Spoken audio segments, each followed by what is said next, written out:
AP deputy speaker Raghuramakrishnaraju custodial torture కేసులో నిందితుడు తులసిబాబును Guntur court 3 రోజుల పోలీస్ కస్టడీకి అనుమతించింది.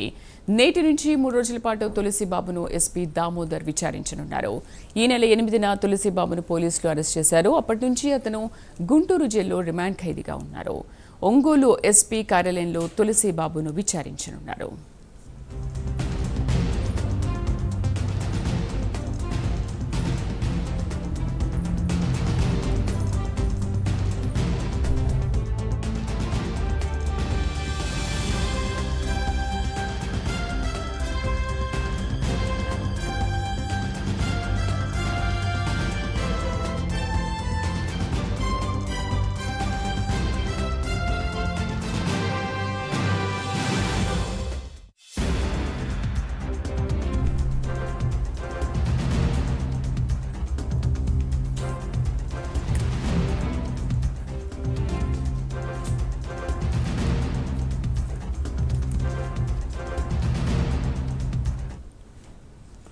AP deputy speaker Raghuramakrishnaraju custodial torture కేసులో నిందితుడు తులసిబాబును గుంటూరు కోర్టు 3 రోజుల పోలీస్ కస్టడీకి అనుమతించింది.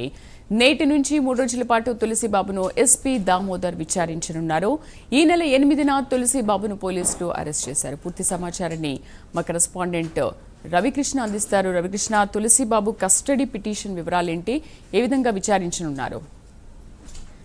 శ్రీదేవి, ఎవరైతే తులసిబాబు ఉన్నాడో తులసిబాబు అనే వ్యక్తికి డిపార్ట్మెంట్ కి ఎటువంటి సంబంధం లేదు. కాకపోతే విజయ్ పాల్ అంటే ఈయన అప్పట్లో రఘురామకృష్ణరాజుని అరెస్ట్ చేసినటువంటి సిఐడి అప్పుడు ఏఎస్పీగా కూడా పనిచేశారు. ఈయన గుంటూరుకి ఈ రఘురామకృష్ణరాజును సిఐడి ఆఫీస్ కు తెచ్చినటువంటి క్రమంలో ఈ తులసిబాబు అనే అతను ఎంటర్ అయ్యాడు. ఈ తులసిబాబుకు విజయ్ పాల్ కు ఉన్న సంబంధం ఏంటంటే, విజయ్ పాల్ కి ఈ తులసిబాబు బినామీ అని చెప్తూ ఉన్నారు. ఈ నేపథ్యంలోనే తులసిబాబును అక్కడికి సిఐడి ఆఫీస్ కి రావటం, అతనితో పాటుగా కూడా మరి 4 తీసుకొని వచ్చి ఈయన మీద ఎవరైతే అప్పుడు ఎంపీగా ఉన్నటువంటి ఈ రఘురామకృష్ణరాజు మీద దాడి చేయడం జరిగింది. దాడి చేయటమే కాకుండా కూడా ఆ గుండెల మీద మోదినటువంటి సందర్భంలో చాలా తీవ్రమైనటువంటి భయం అయితే ఏర్పడింది. అదే విధంగా కూడా తను చంపేయటానికే కుట్ర పన్నారు అని రఘురామకృష్ణరాజు అయితే మాత్రం కంప్లైంట్ లో ఇచ్చినటువంటి నేపథ్యంలో తులసిబాబుని కస్టడీలోకి తీసుకోవడం జరిగింది. తులసిబాబుని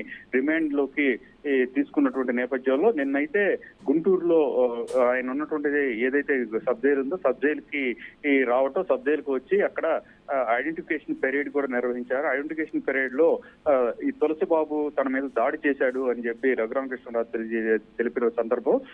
అయితే ఆ సందర్భంలో దాడి చేసేటువంటి క్రమంలో మొహానికి మాస్క్ పెట్టుకొని వచ్చాడు. తన మీద గుండెల మీద కూర్చొని కొడుతున్నటువంటి సందర్భంలో మాస్క్ పక్కకు జారింది. ఆ సందర్భంలో అతని మొహాన్ని నేను గుర్తుపట్టడం జరిగిందని తెలియజేశాడు. ఈ నేపథ్యంలోనే తులసిబాబుని తన మీద దాడి చేసిన వాళ్ళుగా గుర్తించిన పోలీసులు అయితే మాత్రం దానికి సంబంధించి వేగవంతం చేసినటువంటి పరిస్థితి. అదే విధంగా కూడా పోలీస్ కస్టడీకి కోర్టు అనుమతించింది. 3 రోజుల పాటు తులసిబాబుని కస్టడీకి అనుమతించినటువంటి నేపథ్యంలో మరికొద్దిసేపట్లో గుంటూరు నుంచి అతన్ని ప్రకాశం జిల్లాకి తీసుకెళ్తారు. ప్రకాశం జిల్లాకు సంబంధించి ఎస్పీ ఎవరైతే ఉన్నారో దామోదర్ ఉన్నారో ఆయన విచారించే 3 రోజుల పాటు విచారించి అతని వద్ద నుంచి కొంత ఇన్పుట్స్ సేకరించేటువంటి అవకాశం అయితే ఉన్నట్లుగా కూడా తెలిసింది. ఏది ఏమైనప్పటికీ కూడా రఘురామకృష్ణరాజు కేసుకు సంబంధించిన విషయంలో మాత్రం తన మీద A1 దాడి చేసి చంపబోయేటువంటి పరిస్థితి కల్పించినప్పటికీ కూడా A1 A2 గా ఉన్నటువంటి అప్పుడు ఉన్నటువంటి ఐపీఎస్ అధికారి సీతారామాంజనేయులు పివి సునీల్ కుమార్ ని కూడా అరెస్ట్ చేయాలి. వీళ్ళు ఈ సీతారామాంజనేయులు A1 గా ఉంటే పివి సునీల్ కుమార్ A2, అదే విధంగా కూడా A3 గా ఉన్నటువంటి జగన్మోహన్ రెడ్డిని కూడా అరెస్ట్ చేయాలని నిన్నైతే మాత్రం ఆయన మీడియా ముందు చెప్పినటువంటి పరిస్థితి అయితే కనపడింది. ఆ ముగ్గురిని అరెస్ట్ చేసినట్లయితే పూర్తి వివరాలు బయటకు వస్తాయని ఆయన అయితే తెలియజేశాడు. తులసిబాబును మరి కొద్దిసేపట్లో గుంటూరు నుంచి ప్రకాశం జిల్లాకి తరలించడం జరుగుతుంది. అక్కడ ఎస్పీ దామోదర్ మాత్రం ఆయన్ని విచారించే పరిస్థితి అయితే ఉంటుంది. Right Ravikrishna, thank you.